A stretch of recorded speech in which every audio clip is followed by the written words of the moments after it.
Thank you. That's very kind of you. That's very kind of you to say. Am I mic'd? I am. It's on. Yes. Okay. But also, thank you all for coming to this. I often do panels that are a bit, I would say, fun and silly, and like Bill and Ted. I'll do something like that. But diversity is something I always take very seriously, and it's something I care and think about a lot. And I'm excited to discuss it with the members of today's panel. So please put your hands together for our panelists today. So.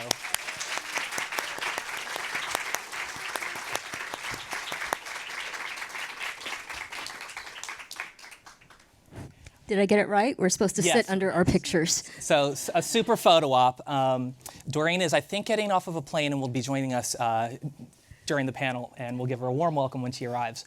But let's introduce ourselves. We'll go down the line and just say who you are and describe what is written above you, I guess. I am yellow, so I'm like the monkey picture, if you've seen it, of journalists. My name is Chris Nee. I'm the creator and executive producer of Doc McStuffins. I also was the executive producer and developed for television Vampirina. I've spent a decade at Disney, and I've recently moved over to Netflix. Sorry. So I'm over at Netflix right now, and very excited to be here. Hi, I'm Silvia Olivas, and I was the co-executive producer and head writer of Disney's first Latina princess, Elena of Avalor. I was there for 4 years, and then I also went to Netflix. I'm working with the amazing Jorge Gutierrez of the Book of Life. And we're working on a series called Maya and the Three, and it's epic. So gorgeous. Oh my God. It's huge. And Jorge, he told me, Silvia, come and, if you know Jorge, this is how he sounds, right? He's like, come and help me. We'll figure it out. I'm not sure what we're doing, but it either will be something amazing or we'll die a glorious death. Are you with me? And I was like, yes, I am. And so I went over, and it's been amazing. And I'm so happy to be there. I'm Lisa Yee. I am Asian. Yeah, thank you. I did that on my own. So I'm a novelist, so I'm not with Netflix. Yet. But I've written over 20 novels for kids. My latest series is the DC Superhero Girls, and they're about, our famous DC women, but when they were in high school. And also my very first book, which came out in 2003, Millicent Men, Girl Genius, it was the first time in history there was a picture of a contemporary Asian kid on a book cover. Not that long ago. Right. What year was that again? 2003. 2003? That's why we have this panel in 2019. No, we were speaking beforehand about that, and I found it both shocking and not shocking to learn that fact, and so I'm glad that we are able to discuss that a bit. Also, a friend of mine who is also named Millicent, Millie, was like, this book is for me, when she saw it as a younger adult or in her teen years, and just be like, wait, the name Millie, that's an unusual name, first off, so I'm interested in this book. Wait, it's also about an Asian American girl. Wow. I stole her life. You did? Yeah, I know. And so she's going to just follow you for the rest of her life in some way. But I think that's part of why we have this panel to talk about diversity and inclusion and empowerment, that it's very much needed. And it's very important to many people. And the question of what can we do, what has been done, what are we doing, and what can we do in the future, both from positions of creators or people who are looking to break into the industry. What can we change for the children? Like Wu-Tang being for the children, I always say it's for the but what can we do for kids to make things, what can we do so that they can see things and be like, this is for me, and to have that feeling of empowerment, and that it does have a strong effect. There are studies that show what an effect this will have on your self-esteem and your ability to do things. And so the first question that I'll ask, other than it's to not make it so simple, but what brings you here? Why is this important to you? I think this is important to all of us, but what makes this important to you specifically to want to come here and share your time with us? And thank you very much for doing that. Also, we don't have to go in any specific order, because Lisa, you would always be hitting clutch, and I know. I was telling him it was always alphabetical or by height, and I was always last. But I think I might be shorter than you, so 5'1.5". I am shorter than you. Okay. So I'll go first. Okay, there we go. go. There you go. That's how we'll do it. Look, I grew up not seeing myself. And guess what? I still don't see myself on TV. And what's amazing is I have yet to bring myself so fully to television. But I certainly knew that who I am was not, there was no representation of it as I was growing up. At the time when I was bringing Doc McStuffins to the screen, I still knew that it was not a possibility for me to be at Disney and be talking about my family, my LGBTQ family. That was not an option. But it made it a part of my mission to find ways to put a spotlight on communities that are not used to seeing themselves, because I know how important that is, and that has continued to be a huge part of my mission personally. I think it's so extraordinarily important. I also think it makes the best television and the best books and the best entertainment is when we are reflecting the world that is around us and telling stories that are different inherently because they're specific to the people in our communities. So I'm here because I think it's incredibly important that we change what images are on screen and who's telling the stories behind the screen, and we have a long way to go. Mm-hmm. And I've been doing these diversity panels for a long time, and animation production is so slow that there is work being done. It takes a long time for it to get to the point where you can see it, and yet we're just not doing enough. And we have to consciously change the conversation and make some bold moves.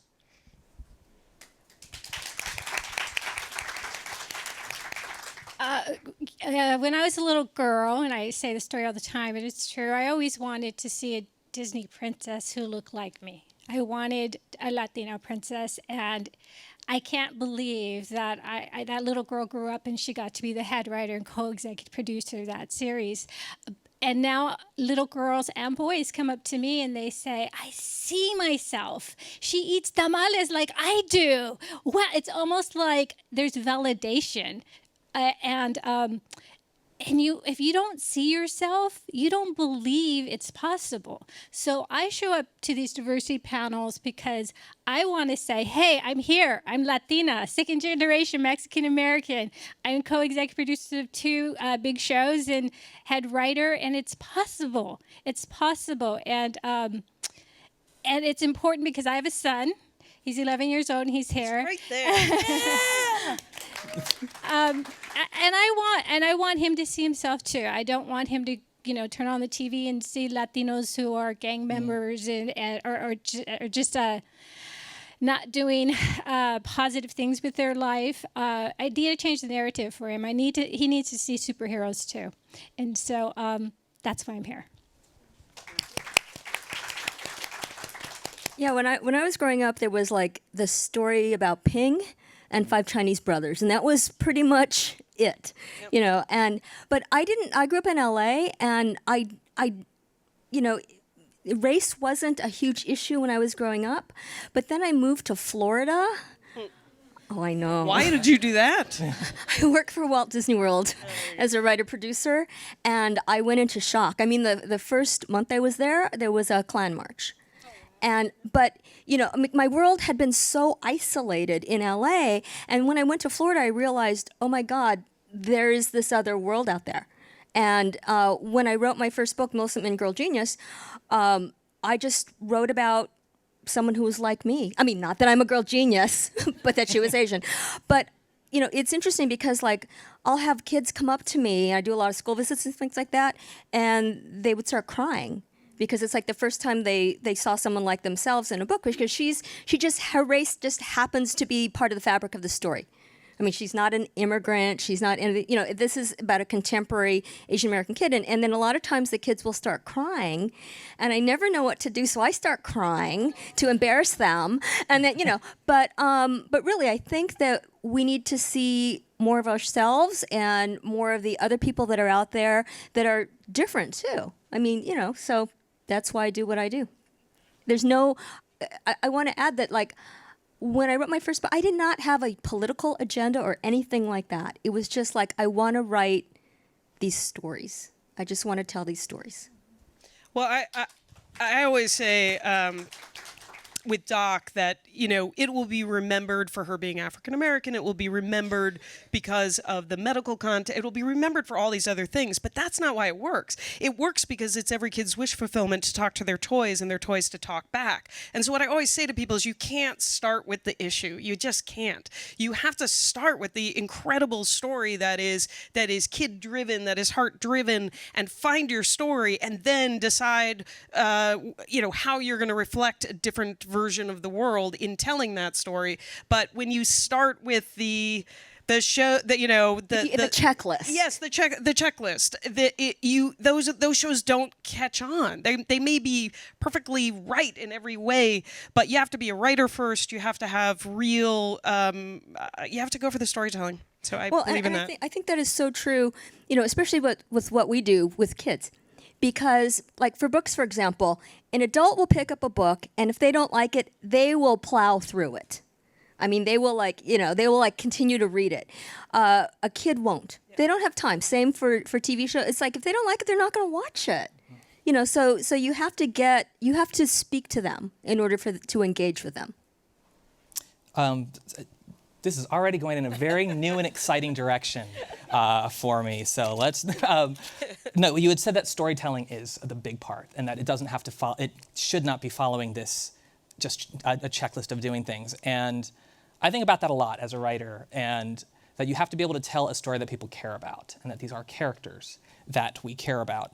And a big part of that, I think, comes from working with writers who speak to those communities. As opposed to, I think writers' rooms are one of the bigger places to see change. And I'd like to know about where are we seeing, or how can we improve or work on diversity and inclusion in the workplace? Because that's where the change, I think, comes from, is you have to diversify your staff, diversify the group that you create with, bring in different creators. Otherwise, the same stories will be told to the same audiences, and a lot of people will be left out. Is there anything that you're seeing with that, with your current projects, past projects, or future projects? We have that conversation all the time. It starts honestly in the writer's room. You have to pick.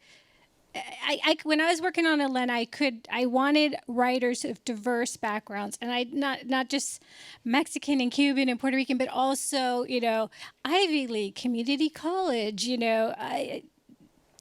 male, female. It had to be a mix so we could have the best stories. Honestly, if diversity brings the better stories, because if you don't have diverse voices in that writer's room, like you said, you're going to have the same stories.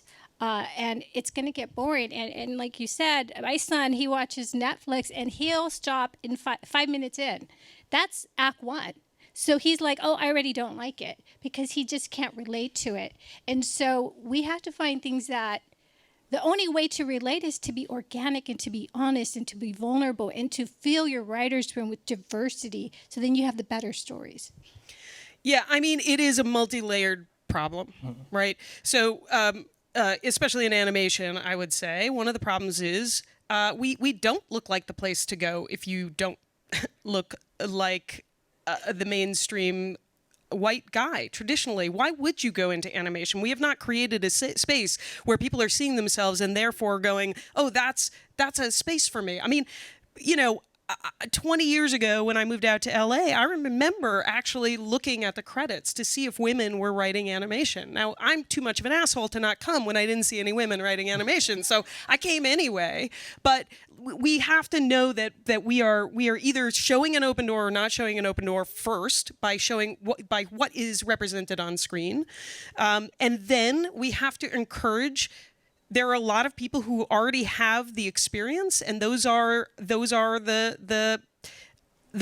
guys who have been doing animation for a long time. This is a business. When you are making a show, someone's giving you $15 million approximately to make a series, and we know who companies are comfortable giving that money to. And so those guys already have the experience that allows them to have the opportunities. So then you have to really actively be working to find new people, training them up. That's how I use my coordinator position and have for years, and my staff writer position in freelancing to find diverse voices, bring them in. I train them. If somebody works out with me, for me, I start to let them write immediately. If they do well, they'll write 10 scripts with me freelance while they're being my assistant. And now I have 8 former assistants who are between staff writers and executive producers. So that's my own personal pipeline. And if everyone were doing that, also there are some great programs. The Sesame Street Diversity Program is one that is exceptional because they are, I don't know exactly how they're finding such quality people, but they're exceptional and they're putting money into it afterwards. And then it's Ava DuVernay said this week the whole thing about I fuck the diversity programs, hire women. We do this with men all the time. And we need to start doing that. And that's one of the reasons I went to Netflix, was because not only did I get to make a lot of cool shows that I want to make, but what they were able to do is I give me a producing arm, which allows me with absolute freedom to go now produce the people who maybe just don't quite have the experience or the access, but have the voices and the stories that they want to tell, and bring them up and get them to the point where they get shows on the air. And that's how we have to make bold moves. Otherwise it's gonna take forever for us to get there. Sorry, I swear. Sorry. Lisa, what has your experience been in the book industry? This is talking from an animation perspective. Yeah, I was going to say, because my writer's room is up here because it's just me. Yeah. It's very lonely. You're 100% diversity. I'm very diverse, yes. Well, what you were talking about, I was thinking about. So, when that first book came out, there were some studios that were interested in it and making it a series. And I won't say who, but maybe I will. But so it was between these 2 studios, and then it was just this one. And I accidentally got CC'd on all the inter-studio communication. And they said, oh, we love the voice, we love this character, we love this, but what if we made her white? And then they were going on to say, they were like, well, what race is the author? What is she gonna, fight this? What's gonna happen? And eventually I said, I don't want that to happen. But, I was reading this and they were saying things like, well, so the first book, Millicent Min, it's about this girl and she's a genius, she's 11 years old, she has no friends. And then the sequel is about this basketball jock who's Chinese American, who she has to tutor, and they hate each other. But his book is same summer, same events, only from the boy's point of view. So it goes back and forth. And then they said, well, we wanted to make her white because her being smart is an Asian stereotype, and we didn't want that. And I was like, yeah, but her father's unemployed, and there's this kid who's flunking school, and then I started thinking, if you have a sponge who can talk and you think that my book is not believable, there's something wrong there. But, that was the mentality back then, and I'm so glad to see it changing. We have a long way to go. Yeah. But from back then, this has been an issue from the dawn of time, but I saw Darby O'Gill and the Little People at the New Bev for St. Patrick's Day. So it's a movie about Ireland and about leprechauns. They redubbed it 10 years later, in 1969, because they thought the Irish accents were not accessible to American audiences. Okay, I'm getting to my point. They did the same thing for Mad Max. They thought and I feel that kids will get it. Kids will be okay. And I just read today a quote, a Mr. Rogers quote that was like, people are more than one thing. Let them be people. And I think that's very true for characters. It's not like she's not just a genius, and that's not a stereotype. There's a lot of other aspects to her character. And I think kids get it. Kids will dig it. And it's hard that it's the adults that have the hard time accepting it. Oh, that is so true. And I always write up. Most people write down. I write up. Because kids are so much smarter than people give them credit for. You're smarter than me. Yeah, there was a study out in New York. I want to say, did Meryl Alper do it, or did she? Anyway, it was about how it's been a very long time now in children's television. They don't have characters with accents that aren't evil. And actually, it was one of the reasons on Vampirina we were doing, a show about, it was really about immigration, is the truth. It was a family that had moved from Transylvania to Pennsylvania, and we were having that discussion of whether we were going to go with the accents, and a lot of it for us was not about the important issues. It was like, are James Vanderbeek and Lauren Graham going to be able to handle the accents? Lauren. But so like you're really just talking about production stuff. And actually I saw someone post about that study, and it made me go, oh, actually, that's more important. We have this incredibly loving family, and we have to commit to this, because this isn't because someone just pointed out something, a small thing that I can do to put something better in the world. And so you have to be looking for those things that it's just not even necessarily what you're thinking of. Mm-hmm. I've talked a few times at other panels about, we're very focused on working on unconscious bias and getting rid of unconscious bias, but I actually think we have to be more bold than that. And I sort of have this phrase that I've been holding myself to, which is about conscious advocacy. Mm. And it's about really looking through all of your stuff and going the extra step and thinking, what can I do to make better choices in every single step that I take? Yay, we have our final panelist. Thank you, Doreen. Hello. I'm not lonely anymore. Thank you. Hello. Welcome. Hi, thank you. We're glad you're here. Oh, thanks. Glad to be here. There's some water by your seat. LAX. If you'd like Thank as well. you. Very nice. Would you like to introduce yourself to all? Hi, everybody. I just left a group of fifth graders, 65 of them from not Los Angeles, and Charlotte, North Carolina. So just got off the plane. So nice to see grown-ups. And I don't have to do a song and dance to get your attention. My name is Doreen Spicer Dannelly. I am a writer-producer. I guess my biggest claim to fame is The Proud Family. I helped develop that show. And Silvia was a big part of that, too. And produced quite a few others. The latest show was Motown Magic. And now on a new show called Zoo Wahoo. It's my first preschool, so this is new. So that's it. Welcome. We're glad that you're here. We're talking about diversity. Okay. It's good. It's interesting. You were just talking about how kids with accents, is showing that they were being depicted as villainous. Well, I think there actually weren't a lot of kids being depicted with accents at all, and then adults. It was just that we no longer had the idea of characters who were friendly characters who didn't, who had accents. I was speaking with the Power Rangers Dino Force. I didn't drop that name, but the Blue Power Ranger, he speaks with an accent. And he was very excited to be on the show. And then I'm like, oh, I got to speak with this. I think he's a caveman, honestly.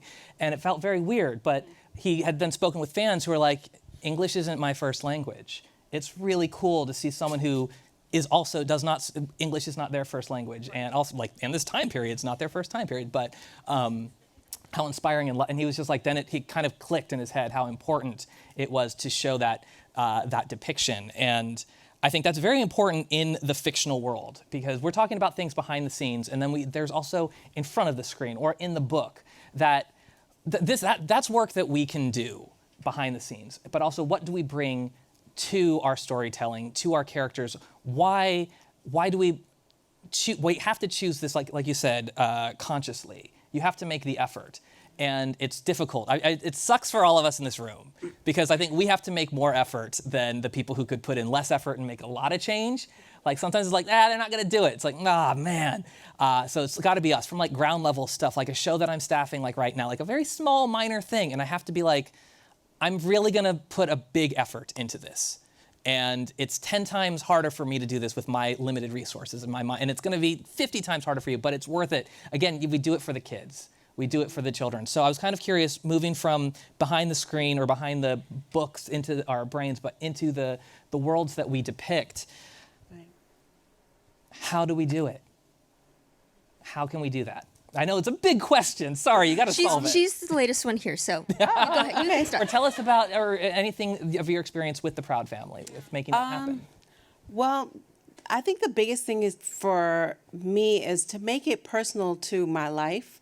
And then you find, and maybe I'm reiterating something somebody already said, but kids resonate with if the experience happened to you, then it might have happened to 100 people, and those 100 people might know somebody else who that's happened to, so it's familiar.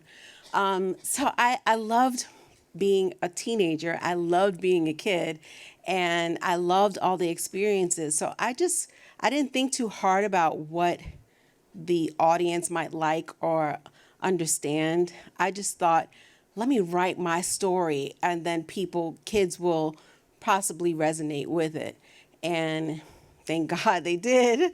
And that's really where I write from. I mean, I just wrote a book called Love Double Dutch. I jumped double dutch as a kid, and my first film was Jump In, but the original story was very girly, and Disney Channel said, "Oh, it's great. We love double dutch, but we don't like all this girly stuff. We want to add in a boy." So I kept this other story, and I wrote that as a book. And I was kind of afraid of what kids might think of it, especially the protagonist. She's very headstrong, and she's just knocking down everything to get to this national double dutch competition.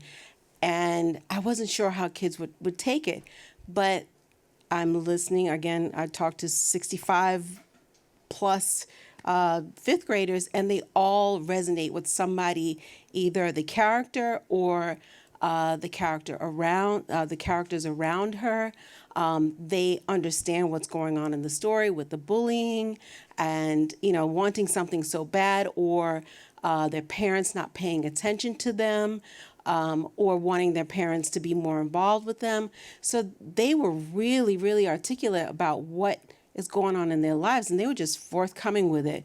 So I think when writers write from their heart, their experience, it just comes natural that the audience is going to resonate with them too, with you too. Yeah, I always say, and I'm sorry, I actually don't write for the children.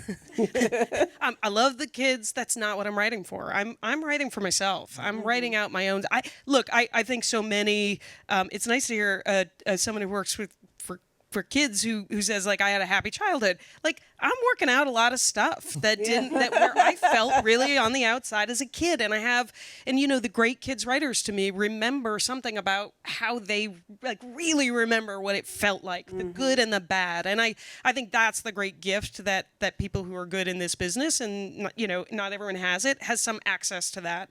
And for me, I know the right answer is I'm writing for the kids. I'm not. I'm trying to make myself laugh, and I'm trying to work through my own stuff, and then I do it through a vampire or through a bunch of toys who talk. But that's what I'm doing. And then I think because you're coming from such a personal place, that's where it really connects. And that's where, again, it's specificity. Everything is about the specificity that then begets the universal. That's the truth. And when we come in from the other side, I think you lose touch. And you're trying to do too much. It's back to the thing. You can't start with the issue. You have to start with the story that's great and the characters that are great. Yeah, I learned that lesson on my very first show. I was working with Ralph Farquhar on my very first show was Moesha a long time ago. Know it. Oh, wait, yay! And when I started working on the showrunner, Ralph Farquhar, because it was my first show, he'd call me into his office an hour early on Fridays and go over everything I did right, everything I did wrong, how could I improve in the writer's room. And then we'd go into the writer's room, and then he'd be really hard on me and try to make it really hard on me, but because he was trying to get me strong. But he would always say, the stories that we are going to write are going to be personal, they're going to be honest, they're going to be authentic. So he would go around the room asking us, if there was a subject, he'd go around the room asking us, what was your experience? What was your experience? What was your experience?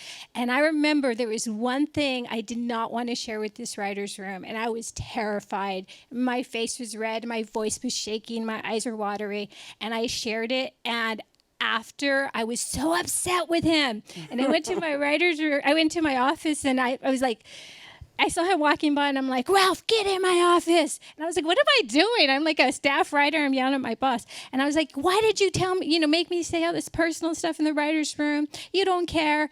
And he said, first of all, Silvia, your idea, what happened to you, is going to be an episode. That's the one Brandy Moesha's going to do.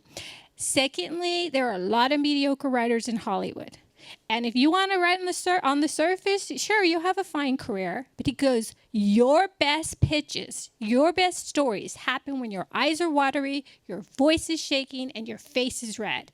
And unless you can open up and write from there all the time, you're not going to connect like I know you can.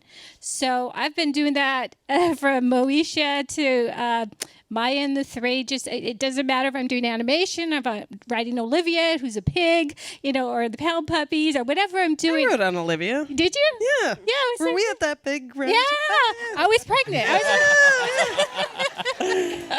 There you go. So I agree. Always write from your heart and be vulnerable. It's okay. Yeah, no, I would totally agree with that. I mean, it's like some of us were talking about this before the panel. I can remember things from when I was a kid. I can't remember 2 days ago. But I can remember all the emotions I felt when I was hurt, when I was, and I remember all that. But I think that what's really important is, especially if you're writing contemporary, you take all those feelings and you channel them into your writing, but at the same time, you got to get the language right. And so what I would do is I would read things to my kids. Because, so I remember that this one thing, I was writing the scene about these kids going steady. And my son's like, what do you mean they're going steady? I'm like, they're going steady. They're together. Because that's not what they call them. I said, well, what are they called? And he said, like. I'm like, like? No, it's like. And I'm like, is that hyphenated?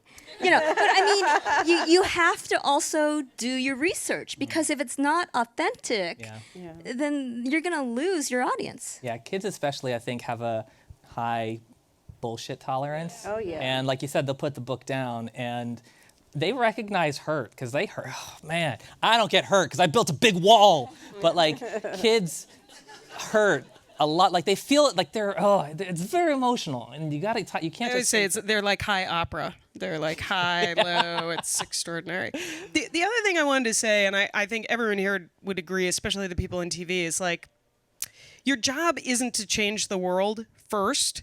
You actually have to learn the craft. Whatever craft you're in, you don't get to get to the point where you can then be in the power position to change things until you work your way up. And you got to work, and hopefully you get to work for good people, but you have to work your way up. You have to do the work. You have to not only have the talent, but you have to figure out how to navigate this business, and you have to learn the craft and work your way up to the point where you have the power that, we all have now on this panel to actually, we do have the ability here to start to make substantive changes. But that doesn't happen right away, and you don't walk up and go, but I have the show that's going to change everything.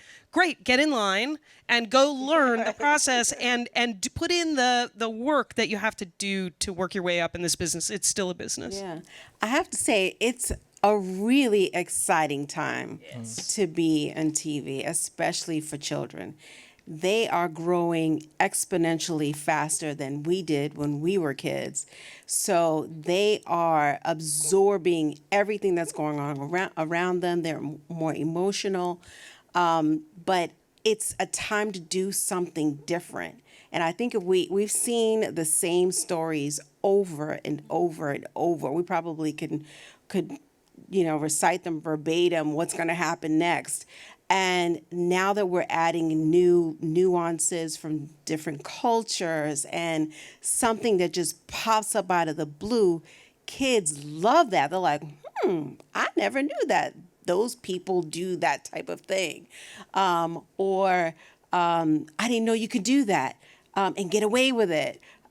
Just different things. So it's all in in the exposition of things that is palatable for kids. But you're right. Yeah, we got to do it in the right way. We got to, because we can't just, a kid can't pull out a gun and shoot somebody if they're angry.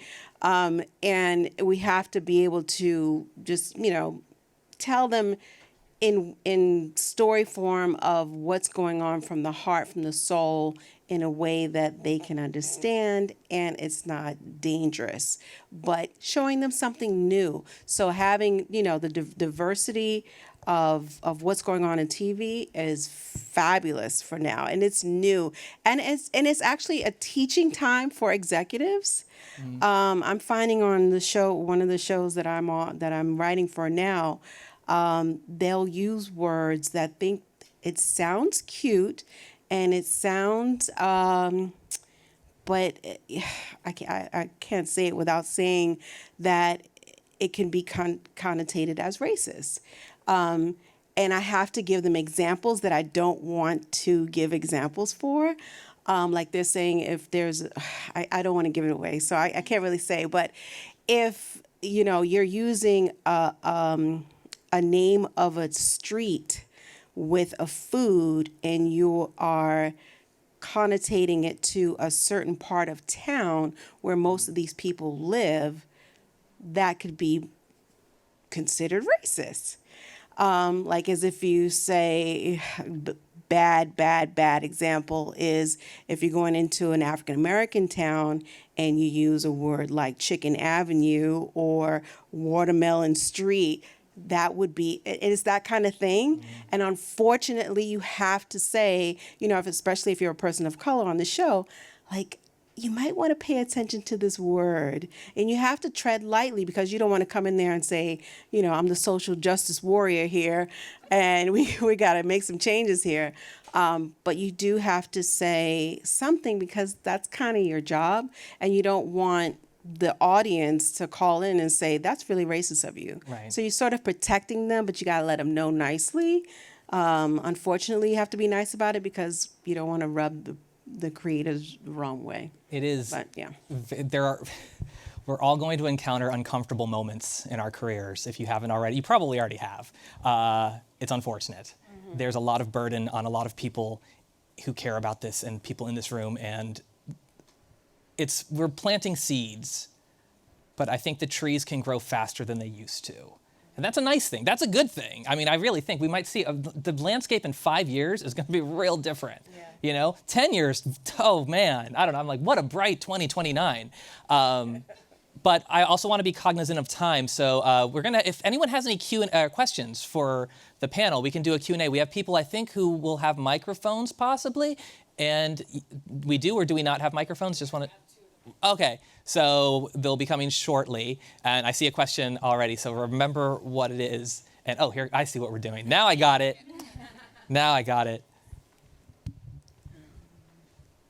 Oh yes, right there, with raising her hand with the glasses. I'll go. Can you hold this real quick? Hi. Hi, my name's Jackie. I'm a junior at USC in animation. My question was actually about the recent comment that you had, Doreen, and actually, Lisa, you spoke on it too when you were talking about the emails that you saw about how they wanted to make the character white and that it might be racist if they're Asian and smart. How do you, I guess, trying to rephrase this question, when you have your own implicit bias and like when you have a Asian character and they're smart, if it versus you writing it, if it was a white woman writing it, if it would be different, or if it was a black woman writing something about like, oh, it's Watermelon Street, is it funny, or if it's a white woman, it's not funny? How do you sort of differentiate your own biases as a person of color, I guess? I think we police ourselves. We on the Proud Family, we got a lot of flack for the Gross Sisters.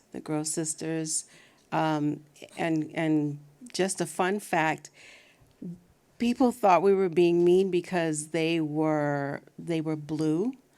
And one of the writers just said in the room, they just look ashy. And it was just kind of, we know what ashy is, but other people may not know it and may think it's racist, and it was brought up to us. And again, I'm not the person who drew all the characters, but that was actually a printing mistake. When they came out of the printer, they were running out of ink.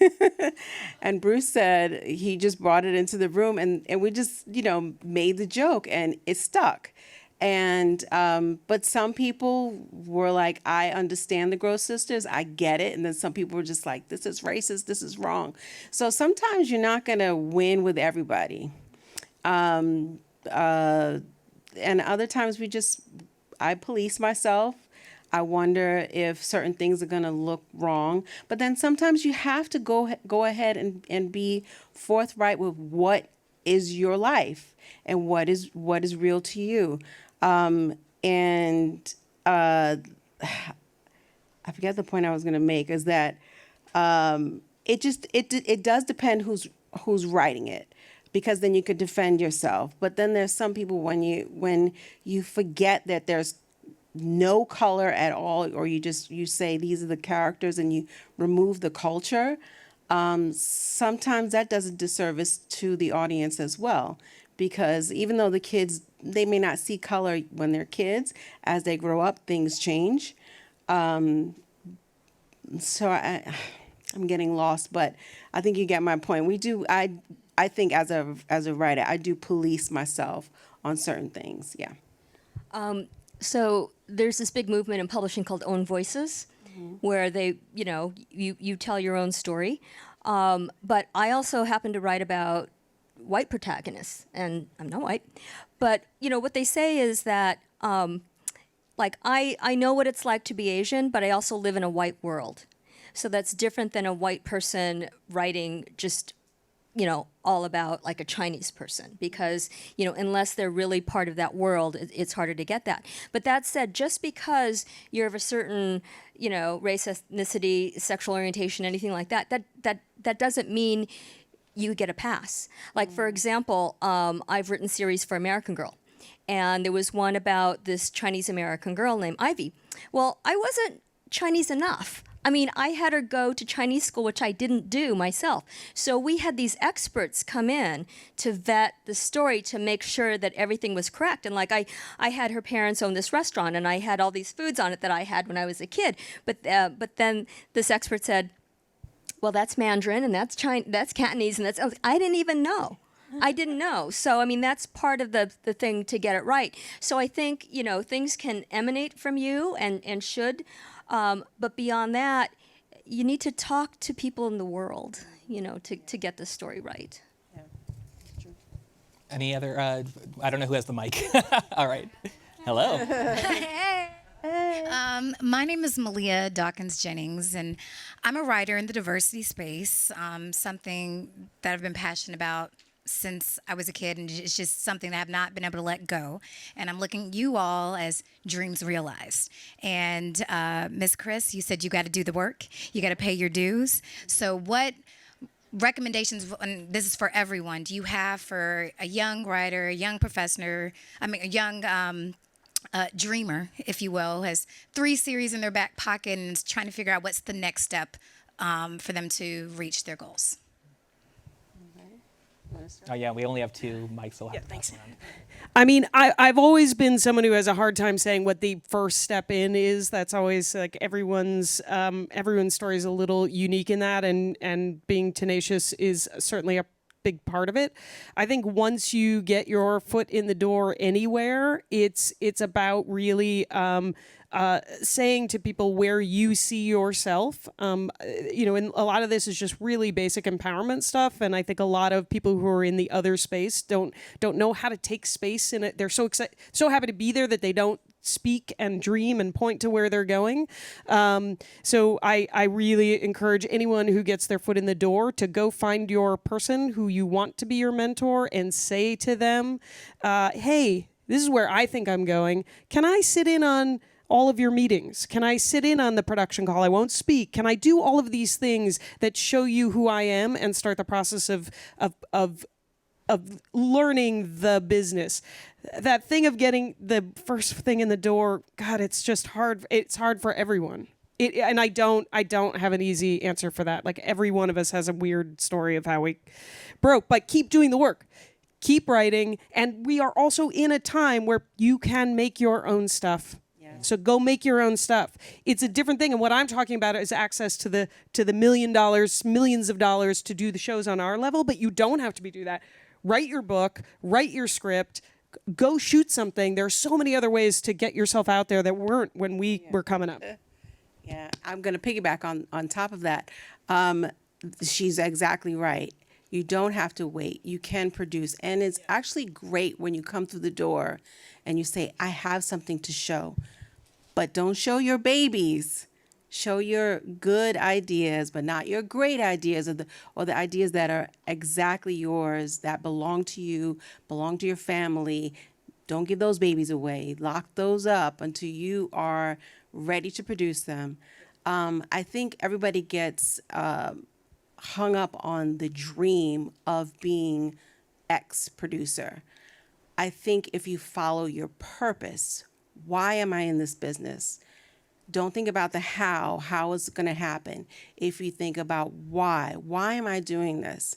I was just telling to my little fifth graders that when I showed them like little slides of the shows that I had Happy Days, the Brady Bunch, there was Good Times, and there was the Jeffersons. But on those shows, there weren't very many girls who looked like me. Janet Jackson showed up, and then Kim Fields showed up. But the rest of my friends, my Latina friends, I'm half Latina, like my white friends, my Chinese friends, all my friends weren't there together. And that was my dream. That was, as a 7-year-old, I had that dream to go to Hollywood. So I didn't know how that was going to happen. My mother didn't know how to speak English when she came to this country. And my dad had an 8th grade education. I didn't know how I was going to do this. But I didn't think about how. I just thought about why. And eventually the doors began to open. And one thing I'll say, this business is not necessarily about all the steps, taking the right steps to get to certain places. It's a very spiritual backing to this thing. And it's like you got your spirit right, you're in the right place at the right time, and luck shows up. And the opportunity is knocking, and you open the door, and boom. So I would take it more as put your dream there, your purpose, and just keep moving forward, keep moving forward, keep moving forward. And I would also say that the people around you, this group, or the people that you work with, like that's also your network. And in 5 years' time, you'll be, if you keep at this and you work, and if you're lucky and you get, like, you'll be the ones making change. Like, I come from the Upright Citizens Brigade Theater in New York, very different, long time ago. And, like, I could name drop a ton of famous people, but it's like, it was true. It's like, guys, we're all making these shows for no money. We're losing money on these shows. But, like, in 10 years' time, you'll be moderating a panel. But, like, you know, it's look to everyone else, because you're all in this together. It is true. It's so true, that thing of the people that you come up with. Like, now I'm like, every time the Oscars come out, whatever, you're just like the lists of people. By the way, Emmy nominated today. Oh yeah. I forgot. Right. So, but you start to see all of your people just come up through the ranks. So, like, it feels right now like you guys are all here. Like, just keep finding good people, and I totally agree. And support each other. And one of you will break first, and someone else will break after that, and eventually you'll just be like, Jesus, I know half the people who just got into the Academy. I'm not in the Academy, but I'm not the Oscar, but you know, like, it just happens. Keep going. Yeah, I would add, recognize and find your motivation. Like, I know that for me it's fear.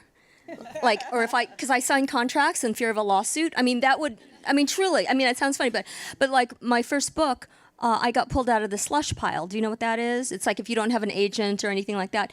And you have slush pile, and Arthur Levine, who found J.K. Rowling, he's the guy who pulled me out of the slush pile. Oh, you're kidding. So he's got a good slush pile, and I've done 9 books with him. But what happened was, you know, I said I want to be published by this guy, and there are 3 things. Like I used to teach at UCLA, and I would tell my students, if you have these 3 things, I guarantee you'll be a success. If you have 2 of the 3, good chance. 1, maybe. None, you're not going to make it. And that's talent, luck, and smarts. If you have talent, luck, and smarts, you will make it. I didn't have all 3. I had I had talent and luck. I didn't have the smarts. I didn't know, though, that you just don't send stuff to him. And that, so what happened was I got pulled out of the slush pile.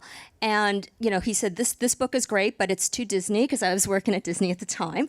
And so he said, do you have anything else? I said, I have this book about this girl and she's a genius. And he said, I'd love to see it. And I said, I know you're busy because Harry Potter and everything. So I'll just send you a synopsis in the first 3 chapters. And if you like it, I'll send you the rest. He loved it. He called me. He said, I want to see the rest. And I said, I haven't written it yet. But the fear after that was so great that I did. And I finished it. And, because it was like, okay, for me, when I announce it publicly, when I tell people I'm working on something, then that weight of having to follow through is my motivation. So find your motivation and use it. I just wanted to add one thing to what the ladies up here are saying. The very first show I was on, which I told you was Moesha, before Moesha, I was on a show called The Sinbad Show, and I was a PA. And the show, all the PAs wanted to be writers. And the showrunner asked only me if he could read my spec. And then he eventually gave me my first job on Moesha. But I asked him, why did you ask me? Because you knew everyone, all the other PAs. And he said, because you did your PA job well. You did the copies, you did the coffee, you got the lunch, and it was hot when it came. And so he's like, I knew if you could, I'm looking for people who are doing what they're doing right. And the temptation is once you get your foot in the door, is just to tell everybody that you're a writer and only really focus on that. But also do that one job because people are looking. Trust me, I hired a writer off because it was a writing program, and I noticed he was very giving to everybody else's scripts, not just his own. And so I hired him because I'm like, that's the type of person I want in my room. So people are watching. We have one question. We'll try to answer it in one sentence. We'll make it brilliant. But yes, please. Great. Hi, my name is Ariana. First of all, this panel is a dream come true to be here tonight. So it's just an honor to hear from all of you tonight. I am an aspiring creator. Oh, sorry, let me stand up. For children's television, primarily the preschool age. I'm new to the industry, but I've had some opportunities to pitch to some major networks in the last couple of months. And I'm getting some fantastic feedback for original shows. And my question is, I guess you mentioned, Lisa, you touched on that too, as far as changing the characters and changing the stories. My focus and my goal is to create as many multi-ethnic characters and stories as I possibly can. I think every child deserves a character to relate to on television, something I did not have being a biracial woman. And I think it's important and it needs to be done, and the time is now. So my question is when do I turn away? When do I draw the line when they want to come in and change my character so much? I mean, Nickelodeon, they're looking at a couple of my characters, but again, they want to sort of change things. And so my question is, when do I draw the line to keep the integrity of the goal, which is creating diverse characters and having diverse characters in the leading roles versus sidekicks and things like that? So I would say in one sentence, when your stomach turns over, then don't do it. Okay. I have no experience with that. That's great. I have experience with dealing with it in different ways. This is what I found to be effective. Tell me if I'm right or wrong.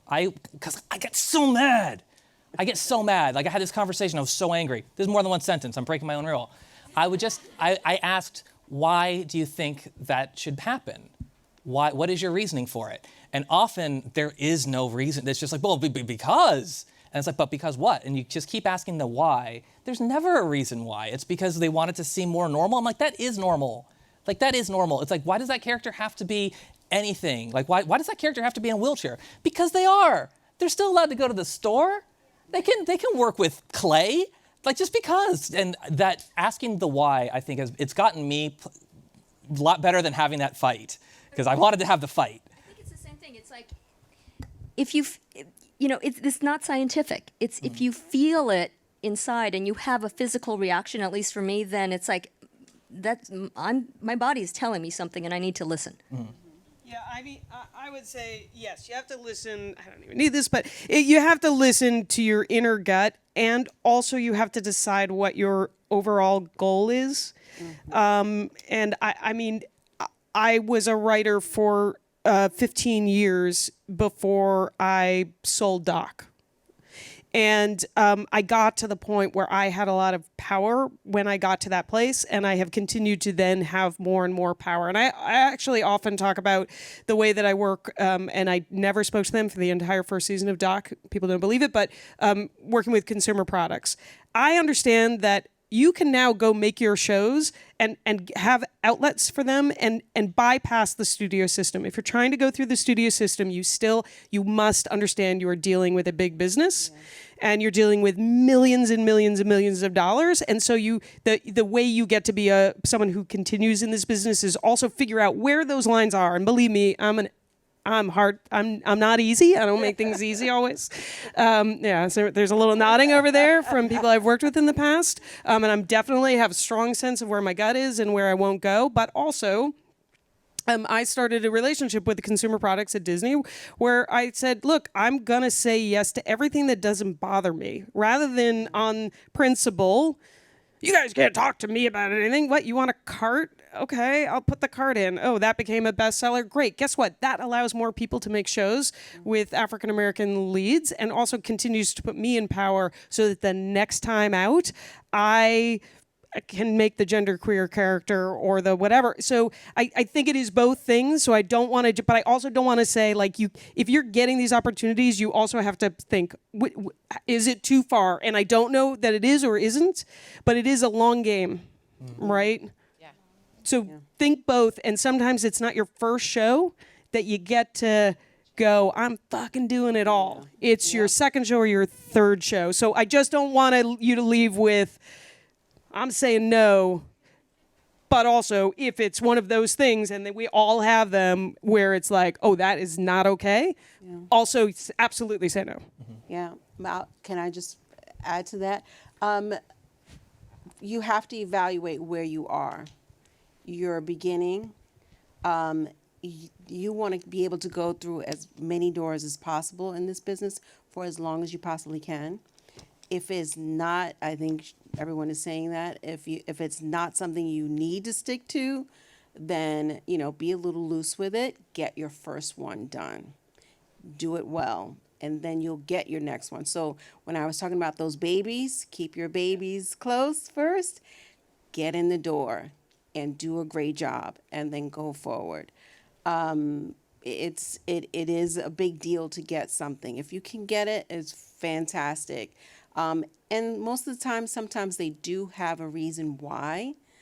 Certain places are trying to find an area that they need to fill, and they need characters to act, look, sound like this so that they can get that audience. Or they're trying to cast a wide net, and they need to do certain things. I mean, network television is doing it well now. They're casting wide nets for everyone, but in their own certain ways. So, you have to evaluate where you are with it. I just want to say, I remember selling a movie of the week to Children's Network. And it was really important to me that it was about 3 generations of Latinos because I'd never seen it on TV, and I wanted to know the grandfather, the father, and the son. And I pitched this wrestling idea, and they were like, we love it. And then the first meeting, they were like, can it be a brother and a sister? We promise we'll make it if it's a brother and a... Okay, can it be just really about the sister? We promise we'll make it. I was like, okay, can it just be like 2 friends, a sister and a friend? And the entire time I kept selling my soul, saying okay, because the promise was they were going to make it. After 2 years of hell, they said, does it really have to be about wrestling?